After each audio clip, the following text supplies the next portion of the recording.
कल तक हम लोगों ने जो भी पढ़ाई करी थी वो बड़ी महत्वपूर्ण थी। आज उसी के बिहाफ पर हमें आगे बढ़ना है। जैसे कि मैंने आपको बार बार बताया कि जो बच्चे नहीं आ रहे हैं किन्हीं कारणों से, रोस्टर आप पर लागू है, तो आप उसे लेक्चर को जरूर देखा करें। सभी बच्चे, कितने बच्चे लेक्चर को बाद में देखते हैं ऑनलाइन वो मुझे पता लग जाता है। जैसे कि मैंने आपको पहले भी बताया, आपका नंबर ऑफ विजिट कितना होता है वो भी हमें पता लगता है, ठीक है ना। इसलिए, और इसमें से बहुत सारे बच्चे नहीं देखते। जो बच्चे देखते हैं वो तो खैर देखते ही हैं रेगुलर बेसिस पर, लेकिन बहुत सारे बच्चे देखते ही नहीं। मतलब है क्यों आकाश? ये बहुत अच्छा बहाना है, ये एक बहुत अच्छा बहाना है कि फोन खराब। तू तो यूट्यूबर भी है, नहीं है यूट्यूबर? नहीं है तो यूट्यूबर, और यूट्यूबर का फोन खराब है।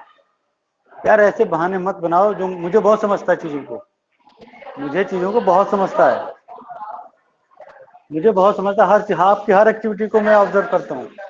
कई बार लिसन कई बार राइट नाउ, कई बार मैं आपकी स्टेटस भी चेक करता हूँ, कौन से बच्चे ने क्या स्टेटस लगाया हुआ है। जैसे मूड आ गया, आज स्टेटस चेक करेंगे, बच्चों का स्टेटस चेक कर लिया, आज इनसे लिंक करता हुआ फलानी चीज चेक करेंगे, क्रॉस वेरिफिकेशन करेंगे। तो ये मत सोचना आप क्या कर रहे हो मुझे पता नहीं लगता। मैंने आपको बार बार बताया, आप अलर्ट रहें, सावधान रहें, ठीक है। और नहीं तो फिर आपको पता ही, आप बहुत ज्यादा समझदार, मैं फिर बता दे रहा हूँ, गलतियां क्षमा नहीं की जाएंगी बेटे, बार बार आपको समझा रहा हूँ। लापरवाही ना करें। आपको मेन टारगेट है पढ़ना, तो पढ़ें। आइए अगला पॉइंट, आज का very important point,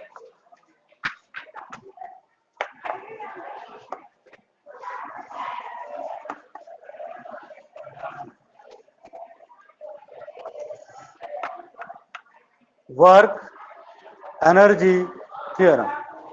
According to work energy theorem, the net work done on any object that will be equal to change in kinetic energy.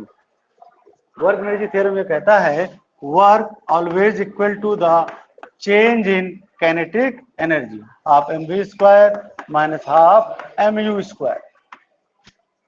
अब हम इसका करेंगे प्रूफ। क्या करेंगे इसका? प्रूफ। आइए प्रूफ देखते हैं। Suppose any object moving on state road, suppose हमारा ये स्टेट रोड है, having mass m with initial velocity u, if we applying a force F, अगर हमने इस पर कौन सा फोर्स अप्लाई किया बेटा? F, the object moves certain distance, so small amount of work done that will be equal to F ds। माना कि ds डिस्टेंस मूव कर, थोड़ा सा डिस्टेंस मूव करके हमने ये निकालना है। सपोज ऑब्जेक्ट यहां से यहां तक पहुंचा, तो हमने माना ये ds डिस्टेंस है, तो ds का हमने क्या लिख दिया? dw equal to f into ds। और ऑब्जेक्ट को हमें यहां नहीं लाना, जब उस पर फाइनल वेलोसिटी आ जाती है v, यहां तक हमें उसको, उस वैल्यू को निकालना है। यानी कि change in kinetic energy, change in kinetic energy that will be equal to the work, and this is said to be work energy theorem. इसको हम क्या कहते हैं? मतलब देखिए वर्क भी है और ये है हमारा चेंज इन एनर्जी। क्या है? हाफ एम वी स्क्वायर, चूंकि v फाइनल वेलोसिटी होती है तो ये आपकी फाइनल एनर्जी है। u चूंकि इनिशियल वेलोसिटी होता है इसलिए आपकी ये इनिशियल एनर्जी है। तो final energy minus initial energy equal to the work. समझ में आ गया? अब हमको इसे प्रूफ करके दिखाना है। F into D S. Suppose जब आप F फोर्स लगाते हैं तो बॉडी एक्सेलरेट होती है with acceleration a, so you can written as dw equal to ma ds. What? ma ds, or you can write dw equal to m dv upon dt into ds, since acceleration equal to time rate of change of velocity। Acceleration का मान क्या होता है?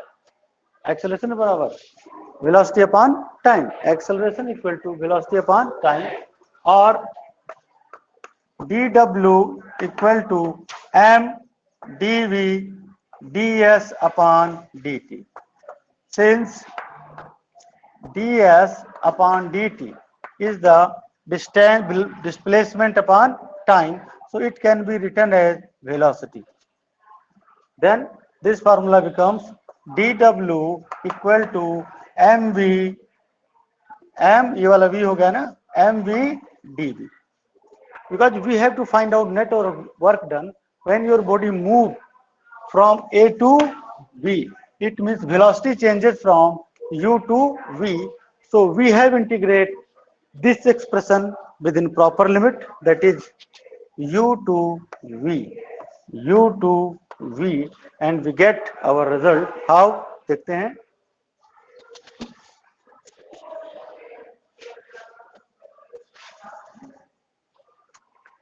आपने इसको integrate किया, you are getting net work done W. क्या मिल गया आपको? W मिल गया. यहाँ पर कांस्टेंट इंटीग्रेट नहीं होता, मैंने बहुत बार बताया हुआ है. कांस्टेंट टर्म को बाहर ले लीजिए, हमने बाहर ले लिया, अंदर हो गया u v v dv, v dv. अब आप इसे इंटीग्रेट करें. सिंस मैंने आपको फॉर्मूला पढ़ाया है, integration of x n dx equal to होता है x n plus 1 upon n plus 1 plus c, where c is the constant of integration and here this is treated as 0.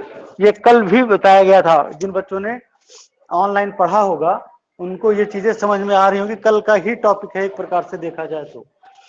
और w equal to m, formula लगा दीजिए, v 1 plus 1 upon 1 plus 1 and unit p, or w equal to m v square upon 2 and limit u to v, or w equal to half of mv square minus half of mu square, hence proved.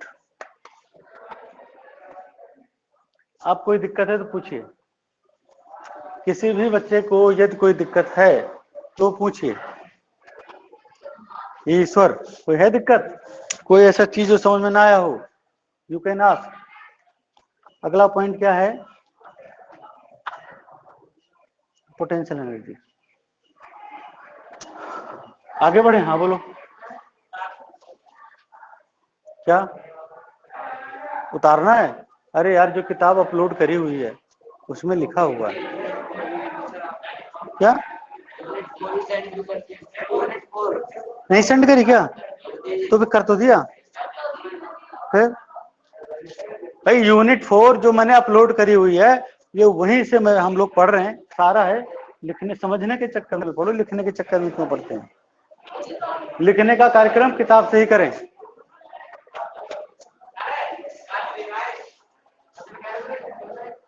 आपको मैंने कई बार बताया, class के दौरान recording चली, आप discussion क्यों करते हैं? उठिए, आगे जाइए. वहां आप उठिए, इधर जाइए. चलिए तुरंत.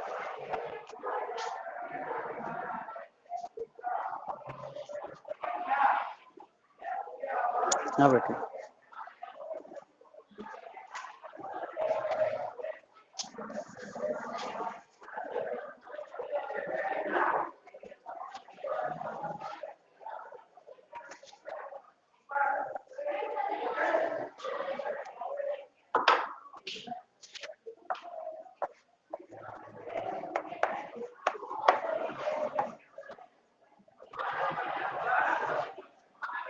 Next point is potential energy.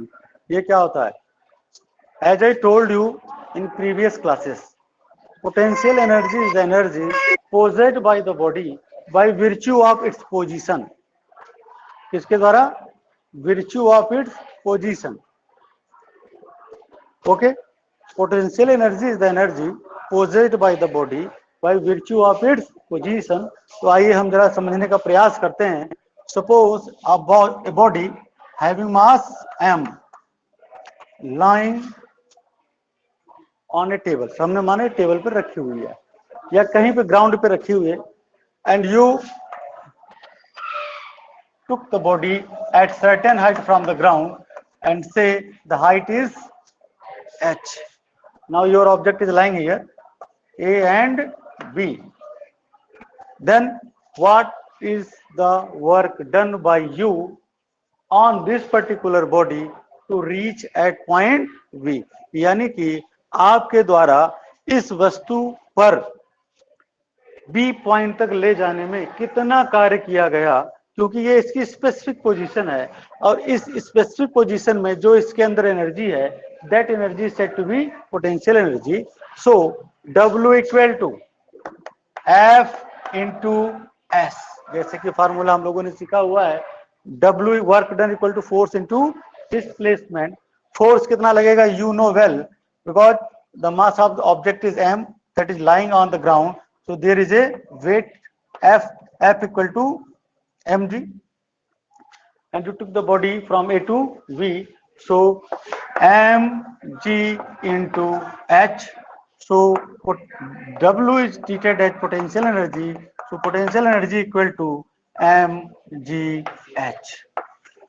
This one is the formula of potential energy, and the definition is energy possessed by the body by virtue of its position. किसी भी वस्तु में उसकी विशेष स्थिति के कारण उसमें जो कार्य करने की क्षमता होती है उसे ही हम पोटेंशियल एनर्जी कहते हैं. क्लियर हो गया? Once again try to learn in English. The energy possessed by the body by virtue of its position is called potential energy. समझ में आ गया? ओके. नेक्स्ट पॉइंट है हमारा potential energy of a spring. Potential energy of a spring.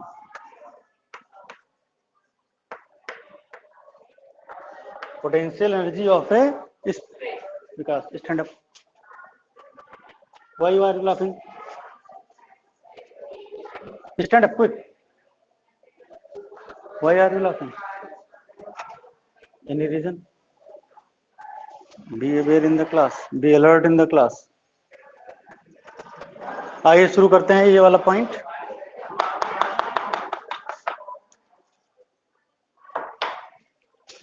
Suppose this is a table. This is a table.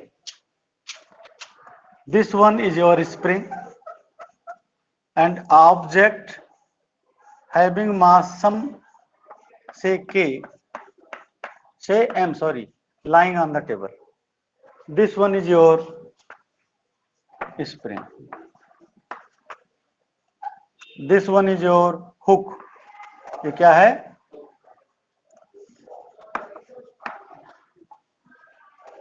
This is your hook.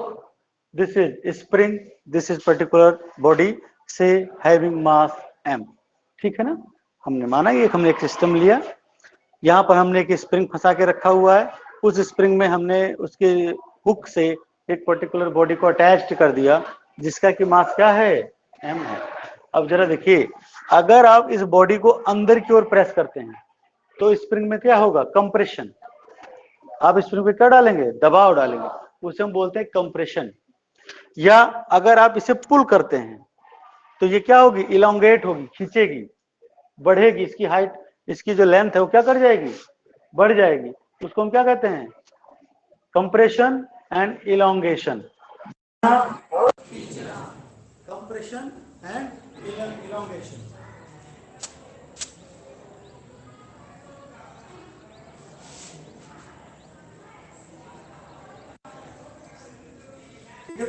अब हम बात करेंगे जब आप इसे अंदर की ओर प्रेस करते हैं, यानी यू कंप्रेस द स्प्रिंग. अगर आप स्प्रिंग को कंप्रेस करते हैं तो स्प्रिंग में एक रीस्टोरिंग फोर्स सेट हो जाता है ड्यू टू इट्स इलास्टिसिटी. वो कंप्रेस फोर्स इस स्प्रिंग को आपके फोर्स हटाने के बाद इस बॉडी को इस ओरिजिनल स्टेट में लाता है. जैसे आपके पास वो पेन होती है, जब आप पेन को दबा देते हैं तो स्प्रिंग, ठीक है, फिर आप जब आप दोबारा दबाते हैं तो पेन अपने आप थोड़ी ऊपर आती है. आपने काम किया पहले उस स्प्रिंग को दबाने में जो आपने वर्क डन किया वो वर्क डन उस स्प्रिंग में स्टोर हो गया किसके फॉर्म में बाद में वही स्प्रिंग को आपको उस पेन को क्या करता है रीस्टेट करता है अपनी इनिशियल स्टेट में लाके देता है। समझ में आ गई बातें। सिमिलर पैटर्न जब आप इसे दबाएंगे इसमें क्या सेट होगा वो इस पे वर्कआउट करेगा। अगर आप फोर्स को रिमूव करेंगे तो अपनी ओरिजिनल स्टेट को ये पुनः रिगेन कर लेगा। ये अगर आप इसे कंप्रेस कर देते हैं सॉरी इलॉन्गेट कर देते हैं आप इसको यहाँ ले आते हैं इसको क्या हो गई इलॉन्गेट हो बड़ा खिंच गई। इलॉन्गेशन में जैसे ही आप इसे लीव करेंगे जो पुनः अपनी ओरिजिनल स्टेट में उसे क्या करेगा लाएगा। तो जो फोर्स ये काम करता है उसे हम कहते हैं से F and here F is said to be restoring force. Restoring force देखिए फोर्स बहुत टाइप के होते हैं। एफ को हमने देखिए फ्रिक्शन भी दिखाया फ्रिक्शन अलग टाइप का फोर्स है। ओके हमने इसको पुश किया दिस इज आल्सो वो अलग टाइप का फोर्स है। हमने इसको पुल किया वो अलग टाइप का फोर्स है। लेकिन हमने यहाँ स्प्रिंग पे जो वर्कआउट किया वो इसमें फोर्स के फॉर्म में सेट हो रहा है दैट इज रीस्टोरिंग फोर्स है तो फोर्स ही बट उसका नाम अलग है रीस्टोरिंग फोर्स। जैसे मैं किसी का फादर किसी का हस्बैंड और आपके लिए अगर एक ही पर्टिकुलर के रोल्स क्या हैं अलग अलग हैं। ठीक उसी प्रकार से फोर्सेस तो फोर्सेस होता ही है लेकिन फोर्सेस के जो नाम होते हैं अकॉर्डिंग टू देयर यूज किस हिसाब से हम लेते हैं अकॉर्डिंग टू देयर यूज। क्योंकि ये फोर्स यहाँ पर रिस्टोरिंग फोर्स के फॉर्म में है restoring force. Frictional force oppose the motion that force is said to be frictional force. Concurrent forces वो भी फोर्सेस हैं ठीक है। लॉरेंट फोर्स वो भी फोर्सेस है। तो फोर्सेस बहुत प्रकार के होते हैं। कूलॉम फोर्स वो भी फोर्स है। फोर्सेस अनगिनत हैं। समझ में आती बातें लेकिन उसका नाम उसके काम के आधार पर है। उसका नाम किसके आधार पर है उसके काम के आधार पर है। तो हमें ये चीज यहाँ पर सीखना है। तो हमने यहाँ पर क्या सीखा अगर हमने इसको खींचा तो कितना खींचा एक्स कितना खींचा पक्का।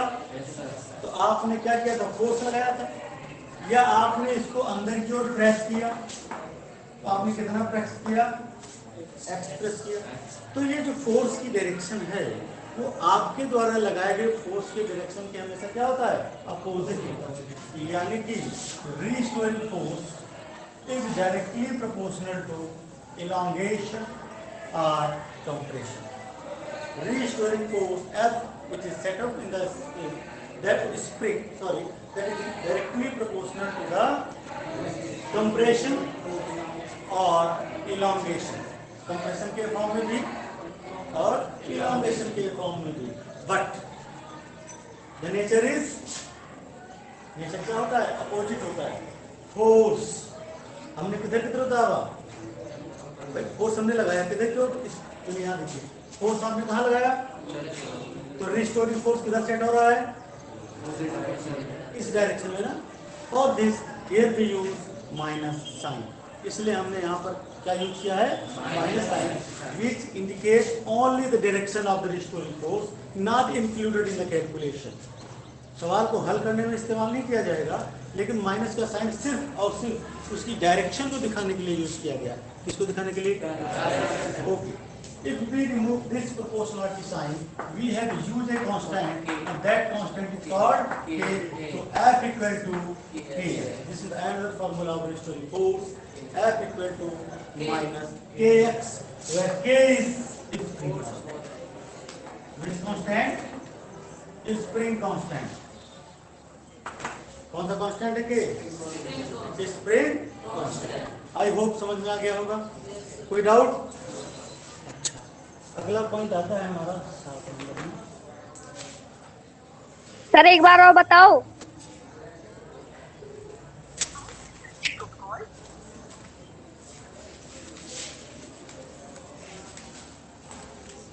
हाँ यस अगला पॉइंट है इसमें एनर्जी का है। If you plot a graph between restoring force and elongation, you get a straight line curve. अगर आप ग्राफ प्लॉट करते हैं एफ में और एक्स में, आपको क्या मिलता है? सीधी रेखा मिलती है, कहते हैं स्ट्रेट लाइन। अब हम बात करने चल रहे हैं, we are talking about the energy stored in the spring. इस स्प्रिंग में जब हमने इसको पुश किया या हमने इसको पुल किया, इसमें कितनी एनर्जी स्टोर हुई, अब हम इसकी बात करेंगे। Energy store in the spring.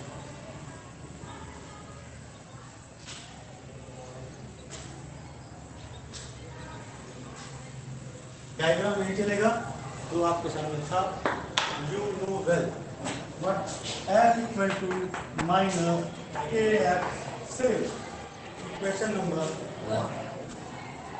हमने माना कि आपने स्प्रिंग को dx डिस्टेंस कंप्रेस कर दिया या dx डिस्टेंस क्या कर दिया? इलोंगेट कर दिया, मतलब आपने dx दबाया या dx खींचा। ऐसी सिचुएशन में जो स्मॉल अमाउंट वर्क डन है वो क्या बनेगा? Small amount of work done in compression और elongation of the spring that will be equal to minus F dx, minus F dx। कोई दिक्कत? ओके। और dw equal to minus kx dx, minus minus sorry plus, minus minus plus kx dx, because we have to find out energy stored in the spring when you compress or elongate from 0 to x। हमने माना कि जब हम initial से लेकर x तक दबा देते हैं अंदर तक, तब वर्क कितना हुआ? या 0 से लेकर x तक उसे क्या कर देते हैं? इलोंगेट कर देते हैं, तो उसमें वर्क कितना हुआ? और this you have to integrate this expression from the limit 0 to x, 0 to x। समझ में आ गया? And you get net work done capital W। Okay, तो capital W equal to constant taken out from the sign of integration inside 0 to x x dx। अभी करा x n dx equal to x n plus 1 upon n plus 1 plus c। Here c is so final, so it can be 0। इसको 0 हो सकता है, तो हम 0 लेकर ही चलेंगे। अब देखिए बिल्कुल मिलता जुलता, तो आइए शुरू करते हैं कि x की पावर कितनी यहाँ पर 1 हो गया, x square upon 2 0 to x that is equal to k x square upon 2 minus 0 का स्क्वायर अपॉन 2, यहाँ पे तो खत्म सा ही है। And finally you got w equal to half of k x। This is the formula, this is the formula of energy stored in a spring. Okay, आज का यार 3 मिनट बच रहा है, होगा तो भाई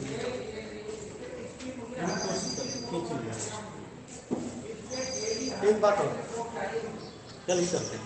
कल का टॉपिक बहुत इंपॉर्टेंट है, क्योंकि आज पूरा नहीं हो पाएगा, उसके लिए कम से कम 15 मिनट फ्री हो। हाँ, आपकी डेट शीट FA2 की मैंने ग्रुप में डाल दिया था कल, आपने पढ़ लिया होगा। जो बच्चे सिंसियर हैं उन्होंने देख लिया होगा, क्योंकि मैंने आपको बार बार कहा है कि आप एवरीडे ग्रुप को ऑब्जर्व किया करें, बार बार बोलेंगे एवरीडे ग्रुप को ऑब्जर्व किया करें। तो आपने ऑब्जर्व किया होगा, उस ऑब्जर्वेशन में आपकी डेट शीट फाइनल हो गई है। मंडे से आपके पेपर हैं और पहला पेपर फिजिक्स का है, 2 पेपर हैं एवरीडे, ठीक है, वो देख लीजिएगा, उसमें आपको लिखा हुआ है, तो अपना तैयारी करके आइएगा। सिलेबस आपको पता है FA2 का, SA1 का भी सिलेबस मैंने डिफाइन किया हुआ है। ये सेकंड लास्ट यूनिट चल रही है, ठीक है। कल या परसों फ्राइडे और up to Saturday unit number 4 has been finished. आने वाले सैटरडे को ये यूनिट भी समाप्त हो जाएगी, आने वाले सैटरडे को, ठीक है। तैयार रहिएगा। तो आज के लिए फिर इतना ही रखते हैं, क्योंकि नेक्स्ट टॉपिक हो नहीं पाएगा उतना। तो आज के लिए हमने जो सीखा है वो कौन कौन से टॉपिक थे? पहला, the first topic is work energy theorem. Work energy theorem. दूसरा क्या था? Potential energy. तीसरा क्या था? Potential energy in a spring. और चौथा